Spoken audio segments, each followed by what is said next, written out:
चाहत पांडे की मां अविनाश पर बरसी तो रजत को आड़े हाथों लिया। इसके साथ साथ टॉप 5 कौन है ये भी बता दिया। ऐसा लगा कि भैया तूफान बनकर आई है चाहत पांडे की मां। बिग बॉस में न्यू ईयर के मौके पर इसे एक फैमिली वीक बनाया गया और इस मौके पर सभी कंटेस्टेंट के घर वालों को घर में बुलाया गया और इनके साथ साथ कहा कि भैया टाइम स्पेंड कीजिए।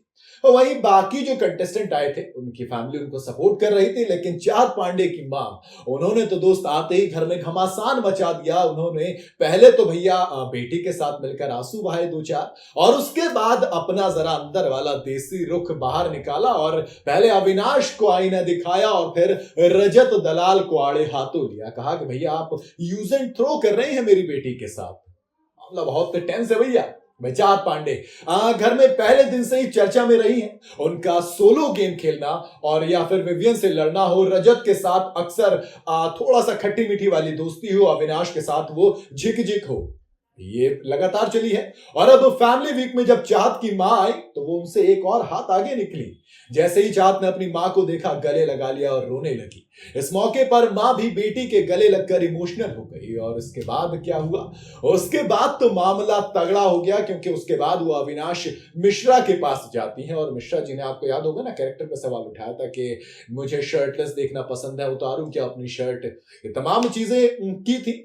तो भैया आपने सुना होगा, और मां तो मां होती है, मां को भड़क गया, मां को गुस्सा आ गया और उन्होंने चाहत का सपोर्ट किया और फिर अविनाश मिश्रा से कहा कि आप लोग मेरी बेटी के बारे में जो सोचते हैं वो वैसी है नहीं। अविनाश मिश्रा को आड़े हाथों लेते हुए उन्होंने कहा कि वो ऐसे कैरेक्टर की लड़की नहीं है जैसा आपने उसे बोला।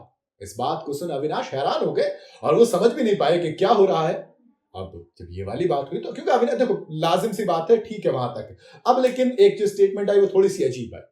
अविनाश को लेकर शॉकिंग खुलासे किए। उन्होंने चाहत से बात करते हुए कहा कि हमने तुमसे जब पूछा कि तुम्हें अविनाश क्यों पसंद नहीं है, इस पर तुमने हमेशा इससे कहा कि वो तुम्हें इसलिए पसंद नहीं है क्योंकि वो लड़कीबाज है। अविनाश को एक बार फिर से लड़कीबाज, पहले कशिश ने वुमेनाइजर कहा था, अब चाहत की मां ने कहा। अविनाश इस पर एकदम चुप्पी तोड़ते हुए कहते हैं कि चाहत तुमने बाकी सारी चीजें बताई जो सेट पर हुई थी। अब ये तो एक नई रिवीलिंग थी। चाहत उसके बाद मां को चुप करा लेती है। मेरे ख्याल से अविनाश कह रहे होंगे, जरा पांडे जी आपने ना सिर्फ एक तरफा कहानी बताई है, आपने जो ओरिजिनल स्टोरी थी वो तो बताई ही नहीं है, तो जरा वो ओरिजिनल स्टोरी बताइए। अब वो पता नहीं क्या होगी ओरिजिनल स्टोरी। इसके बाद रजत दलाल के पास जाती है और कहती है कि रजत बेटा, तुमने हमारी बेटी को यूज एंड थ्रो किया है, जो कि गलत चीज है। दरअसल वो उस पॉइंट ऑफ रेफरेंस की बात कर रही हैं कि आप पहले तो चाहत के साथ समीकरण बनाते हो, उसके बाद जब मामला उस पर पहुंचता है नॉमिनेशन पे, तो आप फौरन से चाहत को नॉमिनेट भी कर देते हो। यानी कि आप दो तरफा गेम खेल रहे हो। आप चाहत को अपने सपोर्ट के लिए इस्तेमाल करते हो, लेकिन फिर उसको छोड़ देते हो जब उसको आपकी जरूरत होती है।